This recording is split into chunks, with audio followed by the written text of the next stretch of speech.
Good morning, everyone. You guys want to see a funny one? Well, it's not that funny, but look at our poor Gus. Gus. Huh? Poor dude it's end of May, beginning of June. The copperheads start to come out, depending on how warm the weather is. This snap. Ouch, my knee. And they all came home this morning, and he didn't even make it up the steps. He just flattened them, going, huh. And he's just 2 years old, still a little bit growing, so young dog, and not eating breakfast. Anyway, didn't even come up on the porch, and I'd gone out with the, come on, what's the matter? I'm looking for blood. Is there something else? And I'm going, oh, I know exactly what happened. He got bit by a copperhead. And right now they're coming out and they're hungry and man, they're aggressive. You don't want to mess with them. He obviously doesn't. He's never been bit yet by a copperhead. First time, right? In year and a half, almost 2 years that he's been here. Anyway, so there he is. I went and got some charcoal, activated charcoal. I have a jar on hand all the time. And just a small spoon, a good heaping a teaspoon is enough. And it collects the poison in his system, right? And he starts to feel much better. Copperheads for a big dog like that, even a little dog. We had a little dog here that got bit. Oh, he got bit on his foot. Oh, he did? Yeah, he got his foot up. Oh. Oh, yes, and it is swelled up. Oh, yeah. Uh-huh. Yep. Oh, yeah. Yep. Mm-hmm. Oh. So he got bit on the foot. That's the first time he got up. He laid right back down again. Oh, poor dude. But I gave him the charcoal, the activated charcoal, about 30 minutes ago, and you can tell, he's already starting to feel better. So it doesn't take much time, and even if I didn't give him that, it would just take longer. It would take quite a bit longer for him to get well. Or better. So there you go. Now I gotta go and check and see. I like to disinfect the wound a little bit too. So I'll have to go back down. Now we know which leg it is.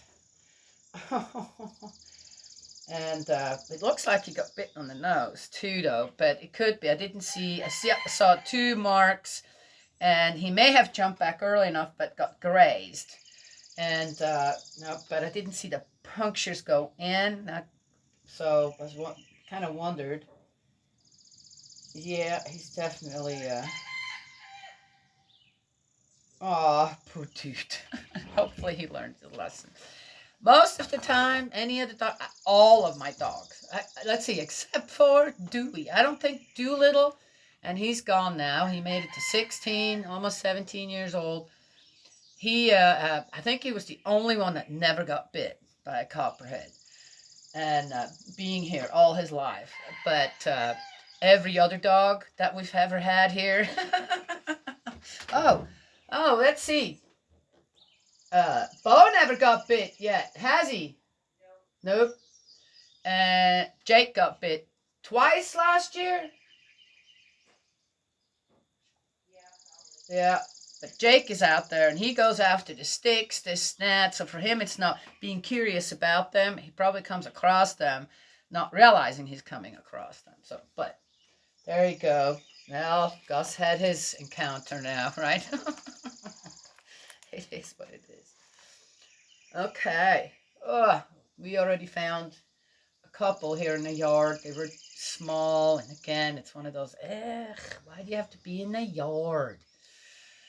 And they were still slumbering, really. I had to move some stuff, and there is one. There is one. So again, this is our yard, right? And found one in the garage last year for the first time, right? In almost 20 years. First time copperhead in the garage. We had black snakes in the garage, but never a copperhead. Don't like to kill them neither. They're good. There's balance to be had with all the animals here, right? But when they're this close in your environment and you have children, yes, that do come to visit, and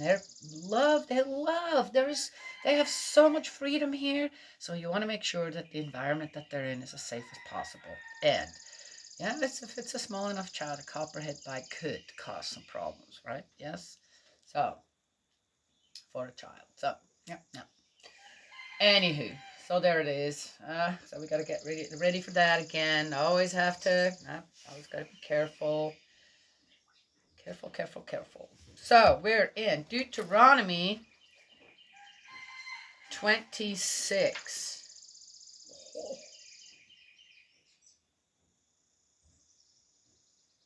And we're getting towards the end here.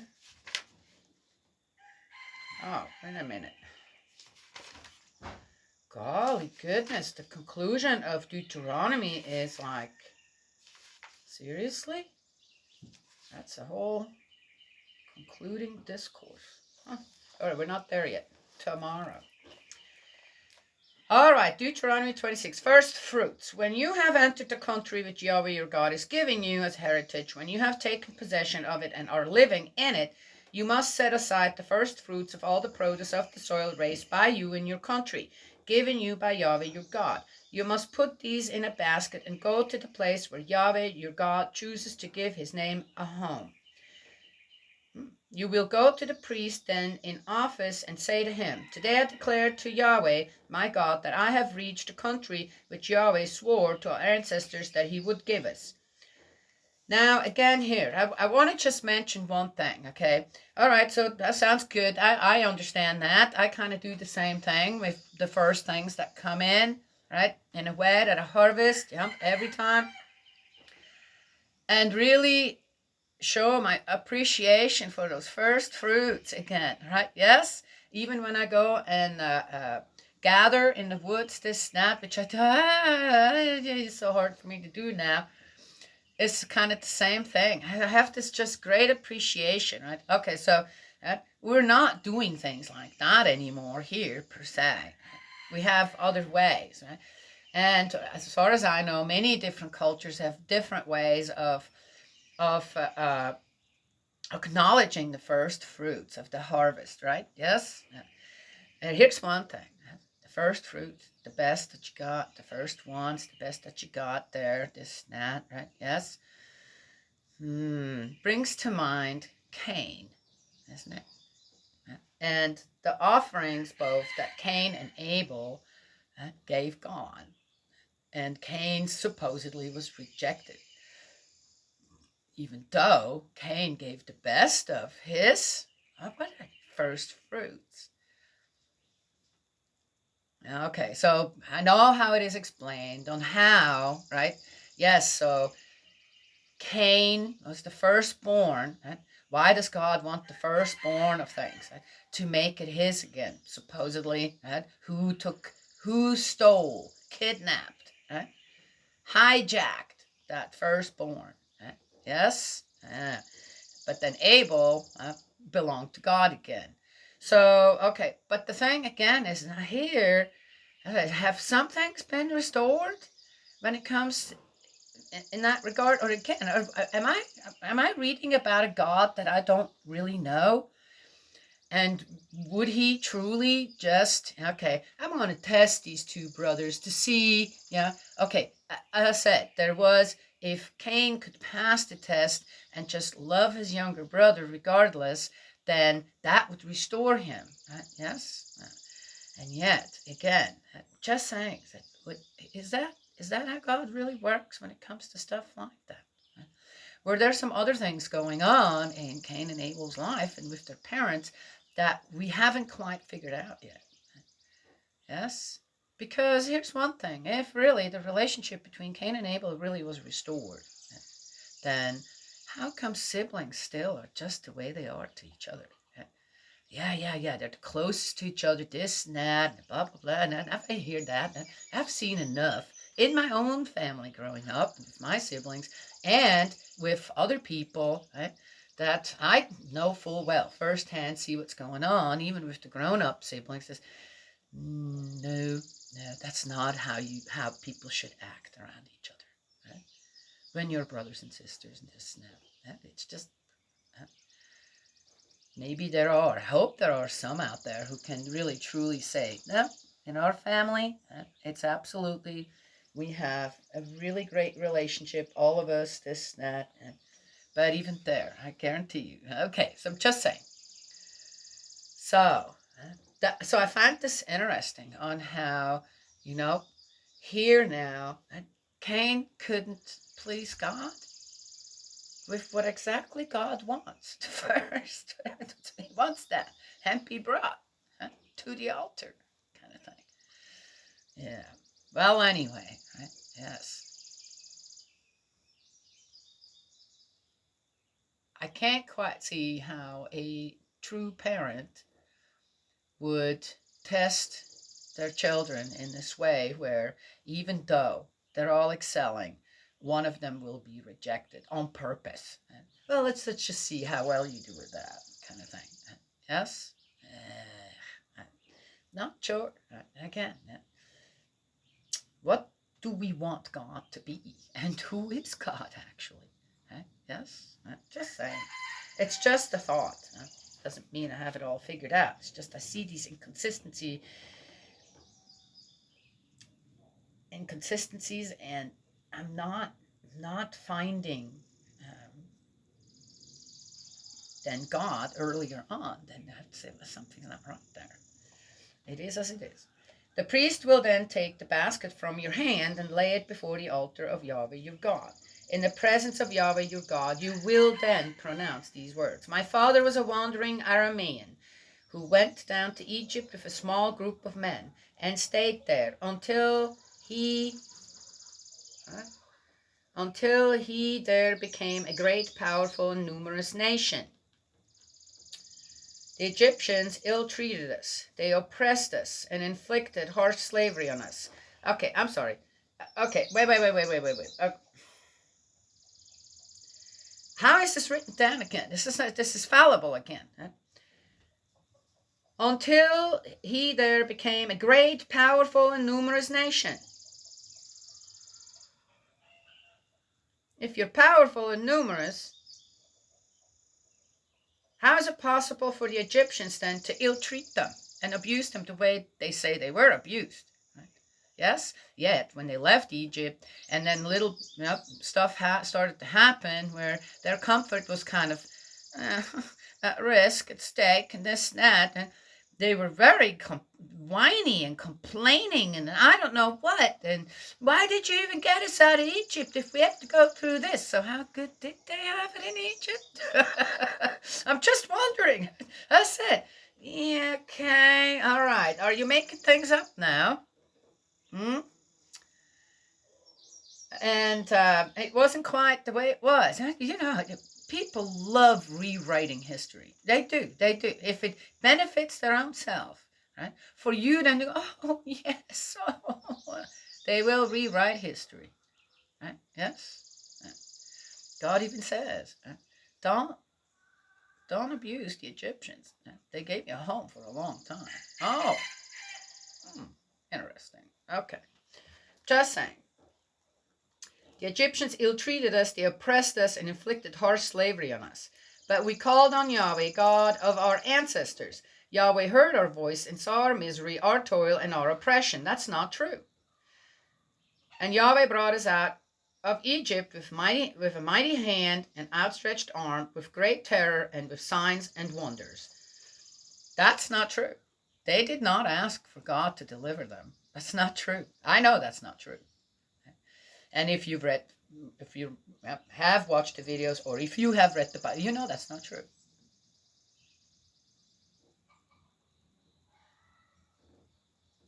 If they were so powerful and numerous, they could have left at any time. It took God to find a leader for them. It was God who brought them out of Egypt. And it's said many times here, right? I brought you out. You didn't do a whole lot when it came down to it. And even then they question, how can we leave this snap? Well, but you're so powerful and numerous. Come on now. See, I'm just saying, how does that make sense? So again, where is the credit? really given.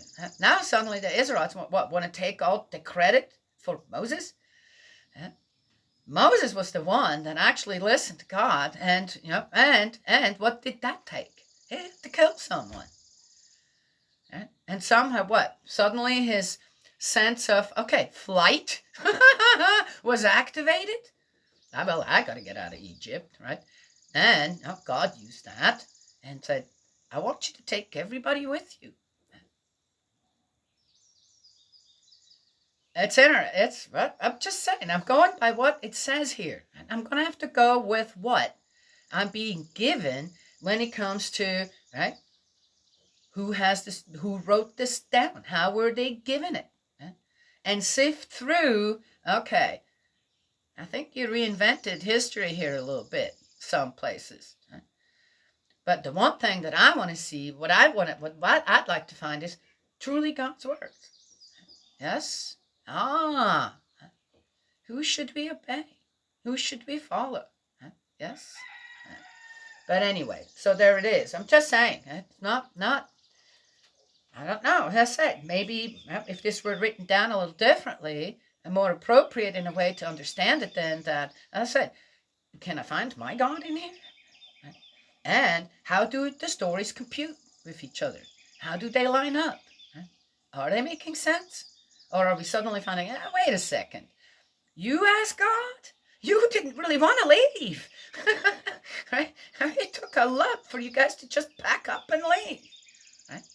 Yet you're saying you were so powerful and numerous. Okay, just saying. Right? And what did it actually take for them to get moving? Oh, anyway.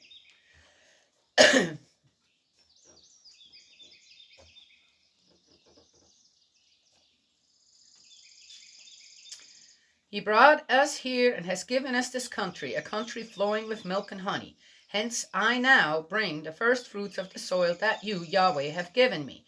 You will then lay them before Yahweh your God and prostrate yourself in the presence of Yahweh your God. You must then rejoice in all the good things that Yahweh your God has bestowed on you and your family, you, the Levite, and the foreigner living with you.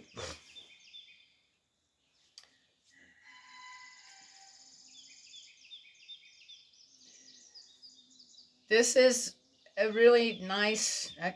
They understood in some way, though, that if there is a give and take, right, and it's a good give and take to remember, right, to what the good give and take. Okay, the toils and it's over now. It's over for right now. Right? I'm sure there will be other things, but right now you're in a good place. You live in abundance, right? And this is how one shares. And remember, right? Remember the promise is fulfilled. This now, yes, that's a good thing to remember. Right? I see that often all that you get to see is all the bad stuff. People start talking, and it's just all about the bad stuff. I'm guilty of it too, for that matter. Right? Yes.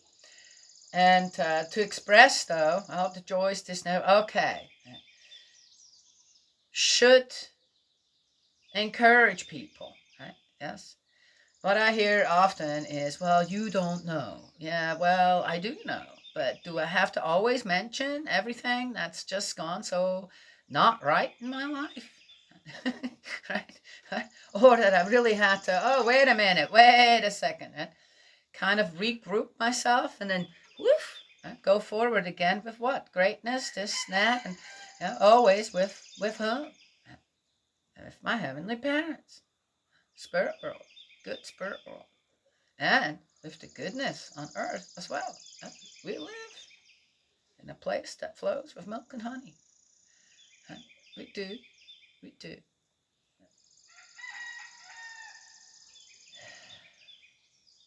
And if people live in places where that's not happening, then one shares. Yes. I wonder if instead of war-torn places or certain other things that happen in the world, one would just, what they need is food. They don't need more weapons. They need food. They need food and clothing, maybe, warm clothing. If they've lost everything, that's what they need. To give them what they need to survive. People who survive, they're immediately ready to rebuild. Right? Yes, that's a lot of people are like that out there. Right? So rather than being a part of greater destruction, to start looking at, and again, the commoner, right, and go, what do they actually really need right now? And then already help them get back on their feet. Yes, because who always rebuilds a country? It ain't the governments. All right, okay. Just saying. The third year tithe. In the third year, the tithing year, when you have finished taking the tithe of your whole income and have given it to the Levite, the foreigner, the orphan, and the widow, so that in your towns they may eat to their heart's content, what did that just say? In the presence of Yahweh your God, you must say, I have cleared my house of what was consecrated. Yes, I have given it to the Levite, the foreigner, the orphan, and the widow, in accordance with all the commandments you have imposed on me. Imposed. One should happily do that. Neither, see again, it's, imposed. Imposing something is not necessarily what? Positive, right? But again, how are the people just looking at all this? Ugh. All right, I notice things like that. Could be translated wrong. Neither going beyond your commandments nor neglecting them. Neither going beyond your commandments. Huh. Nor neglecting them. That's an interesting one. How can you go beyond the commandments? When in mourning, I have not eaten any of it. When unclean, I have taken none of it away. I have given none of it for the dead. I have obeyed the voice of Yahweh my God, and I have behaved in every way as you have commanded me. Oh! I have given none of it for the dead. Oh, that's an interesting one. Wait. When in mourning, I have not eaten any of it. When unclean, I have taken none of it away. I have given none of it for the dead. I have obeyed the voice of Yahweh my God, and I have behaved in every way as you have commanded me.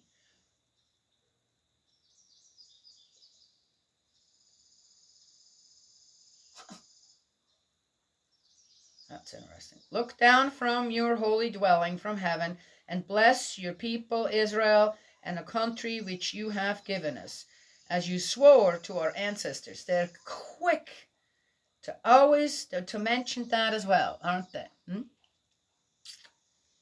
A country flowing with milk and honey.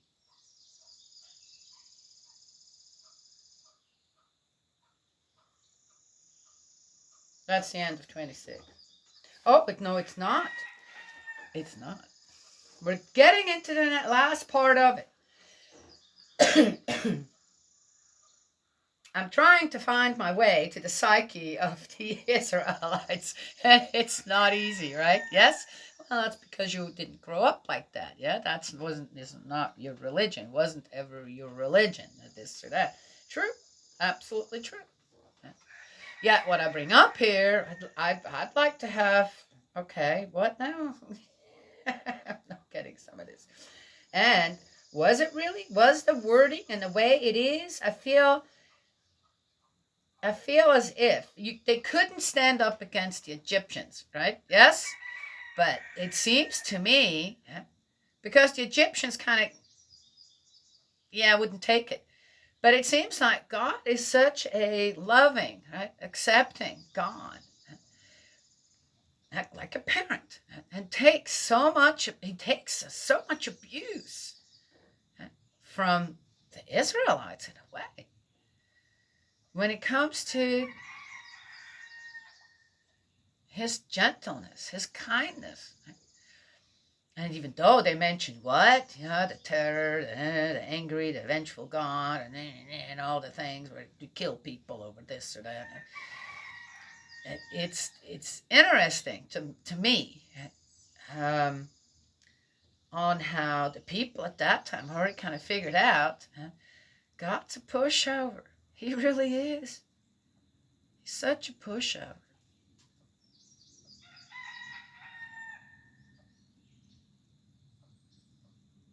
And he's letting people push him out. He really is. never forces anybody to do anything. That all comes from people and the way they want to look at or interpret certain things. Isn't that interesting? Yeah. This last part here again, it's like, okay. Don't. That's it. I'm not just reading this to. First of all, they're good lessons. There's good lessons in here. Definitely what not to do. And to really, what is truly God's word here? Right? Find it in this mess, in a way.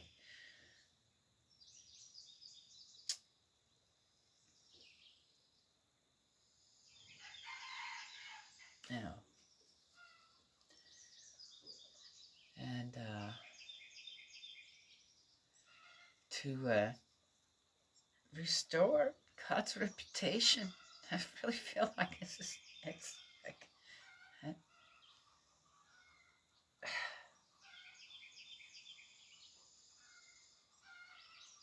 All right.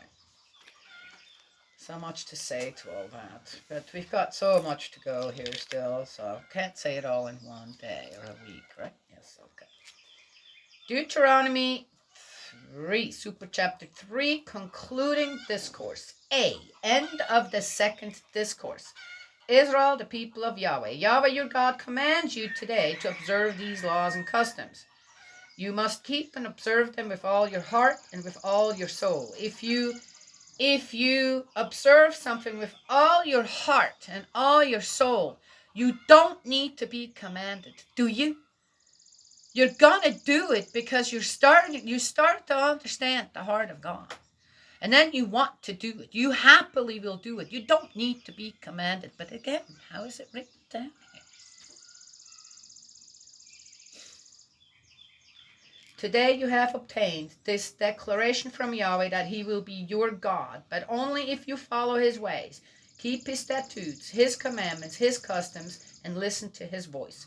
And today Yahweh has obtained this declaration from you, that you will be his own people, as he has said, but only if you keep all his commandments. Then for praise and renown and honor, he will raise you higher than every other nation he has made, and you will be a people consecrated to Yahweh as he has promised. That is the end of 26. I don't have much to say to that.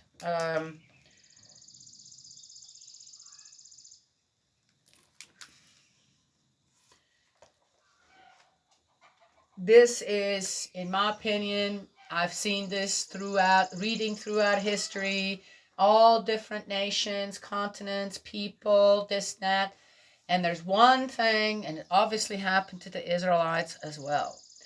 When you suddenly decide that you are more than any other people, we have a problem. It's always the same. Right? You exalt yourself above. Well, they don't exalt themselves. It's God who really, okay, as I said, find your ways around whatever is the truth, and you will find a way around it so that everyone else's agenda, except for God's, in a way, has a place. But God doesn't. God won't have a place. Yes? So is this really about just the Israelites being God's own people? Or can someone just make a little room for me here on earth? I did create it all.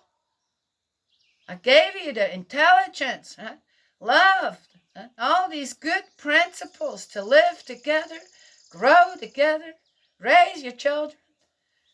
Got all this milk and honey out there for,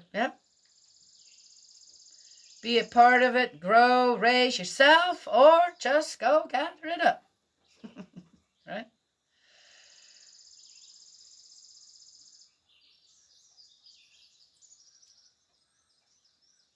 Think if we go farther back in history where the Israelites just kind of came into being this or that, or even before that with just tribes that, God was trying to establish a rapport with, this and that.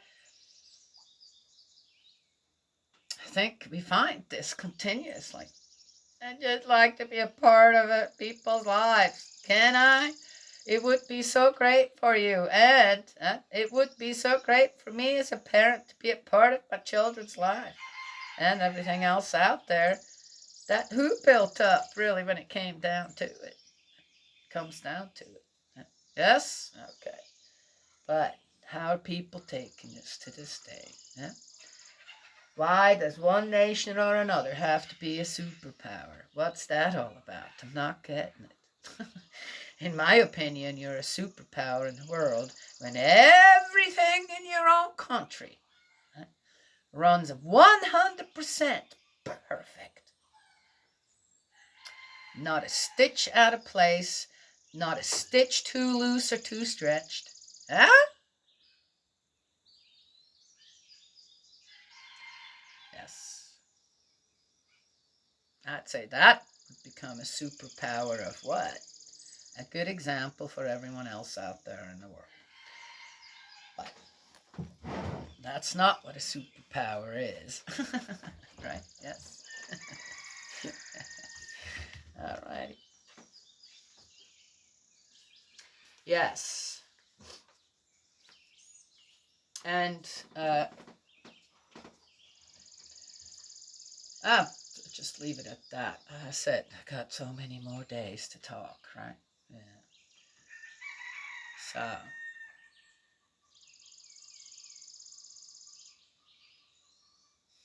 I have to say,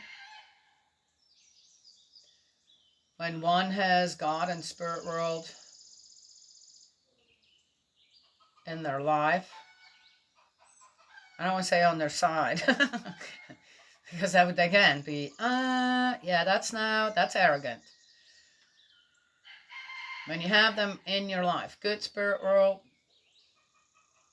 or heavenly parents in your life, you feel very powerful. You feel powerful. You can do anything. You do. And with that comes great responsibility. How do you think? One has to really curb the desire for justice in the way that one could execute justice. Do you know what I mean? Yes? That one doesn't become vengeful. That one doesn't become angry. That one doesn't just take things in their own hands and decide.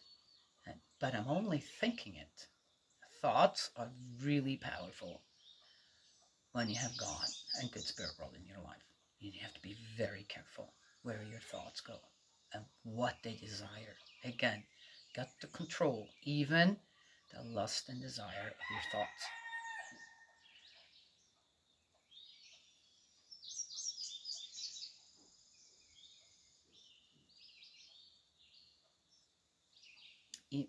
And that includes the desire for justice and on how to take care of things out there, because they will happen. They do happen. I have experienced that in my life several times where I was shocked on how, yeah, powerful one suddenly becomes, and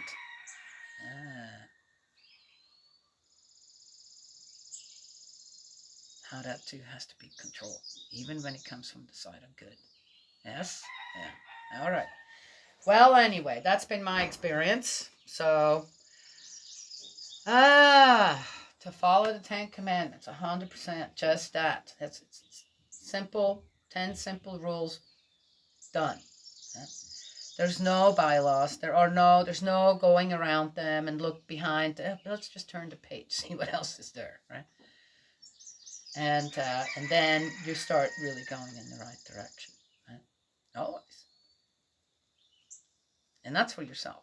You cannot force that on anyone else. I'm just saying that would be the ideal for everyone to do that, right? Yes. Okay. Well, that's all I have to say today. It's going to be a nice, it feels like it's going to be a cooler day, which is nice. Still have to work. I'm a little torn between the house and the garden right now. The garden could still wait. If I did the house, I think I'm going to do the house today. I got only 3 days left to get everything done so that Sissy has a nice start without me here, without already having to worry about cleaning this and that. I don't know what, right? Yes? Okay. Anywho, so there it is. Oh, whoever comes here, right? So it's nice and cleaned up all and taken care of. And yes. Yep. So that is it. That is it for today. It looks like it's gonna be sunny. I'll put the horses up soon. The gnats are out. They're biting me. Yes, it's that time again. Yes, that's why one likes winter as well. Yes. Okay. Well, there you go. God's love and blessings always. May He protect you, and I will talk to you another time.